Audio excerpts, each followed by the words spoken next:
One thing I always was wondering is like Baghdad has probably been one of the biggest places in the world when it comes to historical significance, ancient civilization, and so forth. So in the 1200s, the 13th century, I believe this is where the Mongols met a fate with Baghdad. Let's listen and see why this happened and learn along the way. Hey, I'm Shields. This is the We Project. If you're new here, hit that subscribe button. Let's jump right into it, shall we?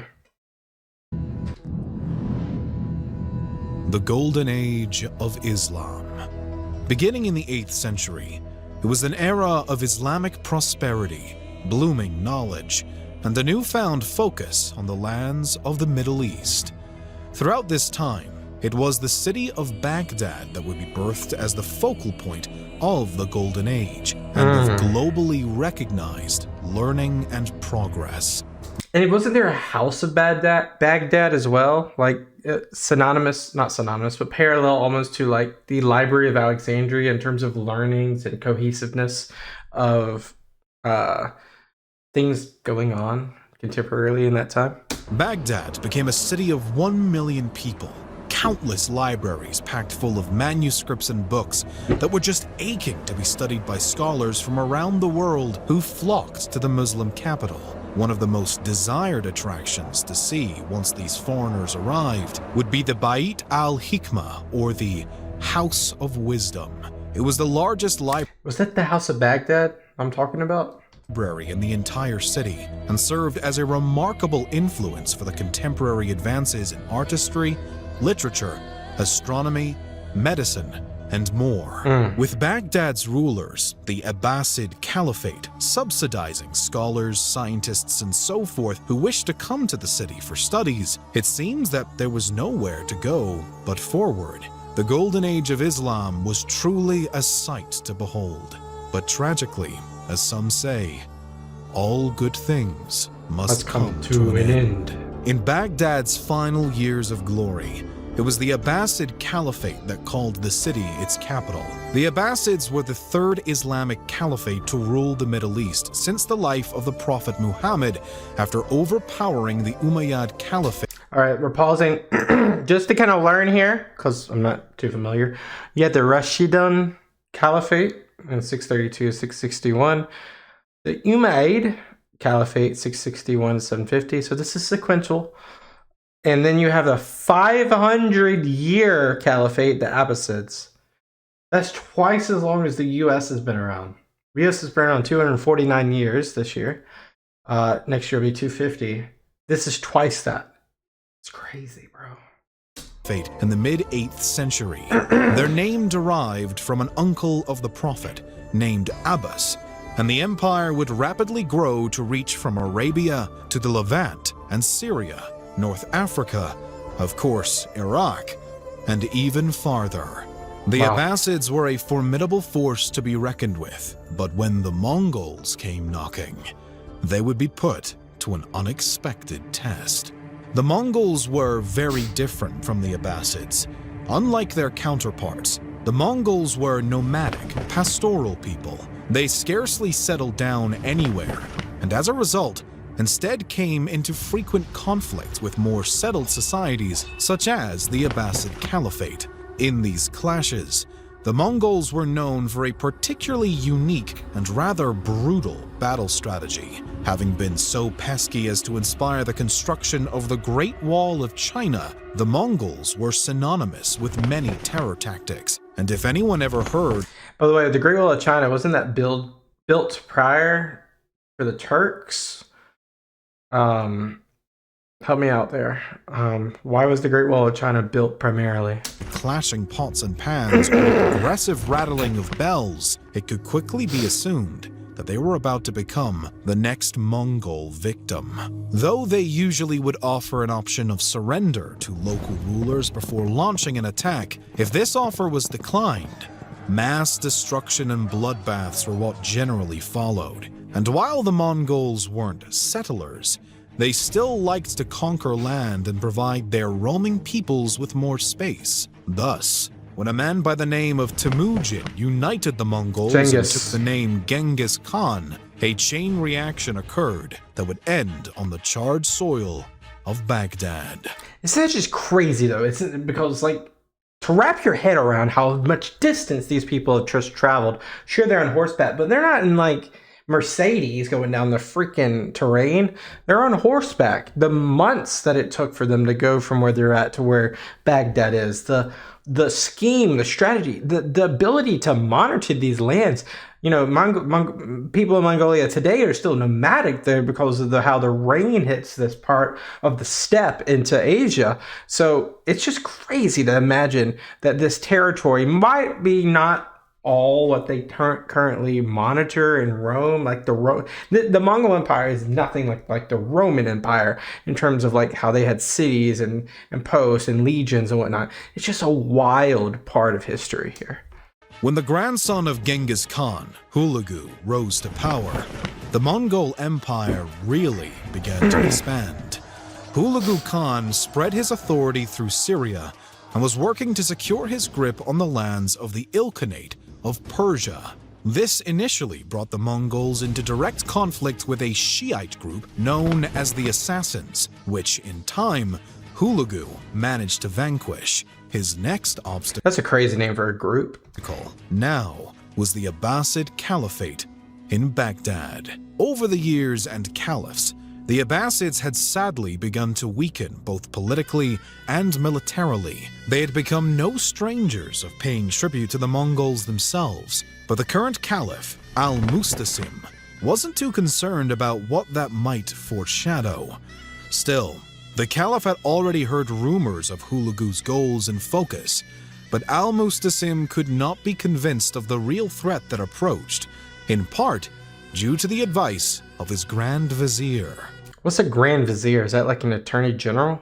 Not an Attorney General, like a secretary of some sort? The problem with this Grand Vizier, however, was that he is believed to have had his own agenda, which flew in the face of his rulers. This was because previously, through grievous acts and decrees passed, the Caliph had been deeply offended by many of his Shia Muslim subjects, his Grand Vizier included. It is thus believed by many that the great advisor to the Caliph himself was the one to not only welcome the idea of a Mongol He's a traitor. invasion, but in fact, to invite them.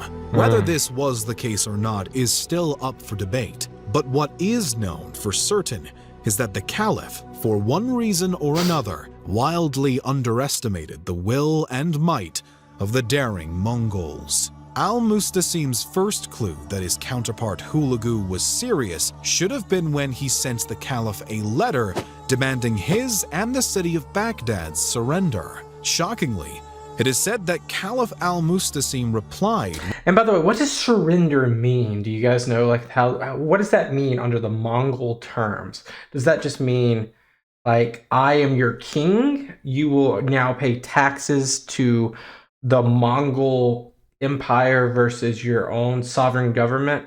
Is that what it means? Is it conquest to where they will siege the city and take the wealth and move it elsewhere? What does surrender mean?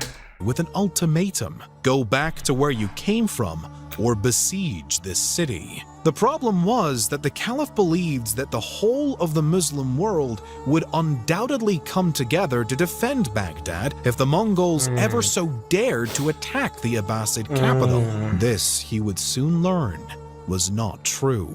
Thus, on January 29th, 1258, to the awe of the Caliph, the Mongols laid siege to the great city of Knowledge and the center of the Islamic Golden Age. Why is it like a circle? Is that like, was it really like a circular wall, or what is this? Is it just a zoom? I'm confused here with that circle. Was it like really built like that? Abbasids had a weakened and poorly supplied army at the almost ready to face their attackers. Compared to what the Caliph had anticipated, the rest of the Muslim world was lukewarm in its response, and the Mongols were a warfare marvel. It only took a few days for Al-Mustasim to reconsider his earlier attitude and request to open negotiations with Hulagu.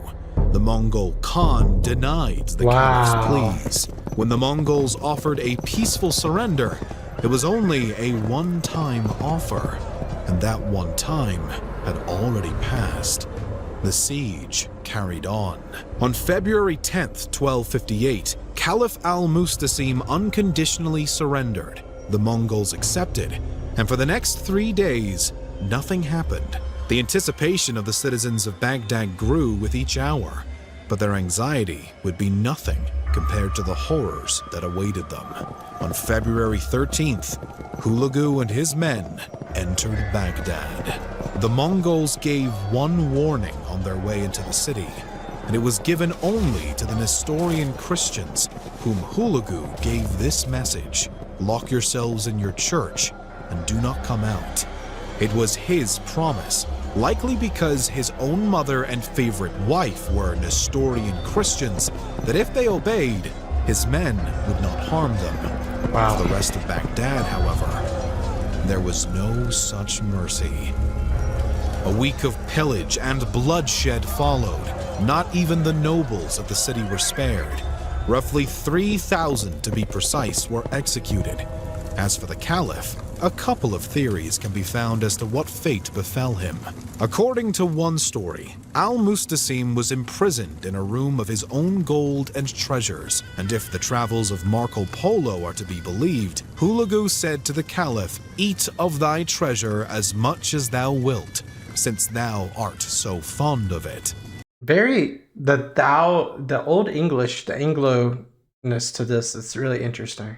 It is then believed that al-Mustasim eventually died of starvation, but this, nonetheless, contradicts the other tale, which insists that Hulagu believes that the spilling of royal blood on Baghdad's soil would bring about catastrophic consequences in the form of natural disasters. Thus, I wonder if he had that like on a spiritual level. he had Caliph al-Mustasim rolled into one of his own expensive rugs as to catch any spillage, and then trampled to death. Whatever Wow. the cause, the last ruler of the Islamic Golden Age and its capital met his end with the city he called home. The death toll of the entire catastrophe has been estimated to range from 90,000 That's a huge range. to 1 million, including the army that in vain had defended the city border. So we can imagine that a lot of people escaped. A lot of people were probably POWs, if they did that at all. A lot of people, hid and got away. There's probably a third of a million, probably like 200,000 to 300,000 probably died. But I'd love to have some more sources on that. That's a horrible, horrible, horrible way. It's crazy, isn't it? Crazy. Wow. I'm guessing these are inner walls, by the way, that circle. It's horrible. And civilian men, women, and children. Baghdad itself was nearly leveled, and what was left was set ablaze and burnt to a crisp. It's said that the river Tigris ran red with blood from the massacre. That is, until the conquerors began throwing hundreds of thousands of books and manuscripts into the water. Wow. According to eyewitnesses, So much knowledge lost. the Tigris now turned black from the ink of the priceless texts that would be read no more. The House of Wisdom and all its precious contents from this moment on were a thing of the past. The siege and subsequent destruction of Baghdad in 1258 was more than a loss for the Abbasids. It was more even than a loss for the Muslim world. In fact, it was a tragic calamity upon the whole of the world. A golden age, an era of prosperity, knowledge, art, and so much more had come to an end. There are hundreds of thousands of texts no one again will ever read. I wonder, though, a lot of this was dumped in the Tigris.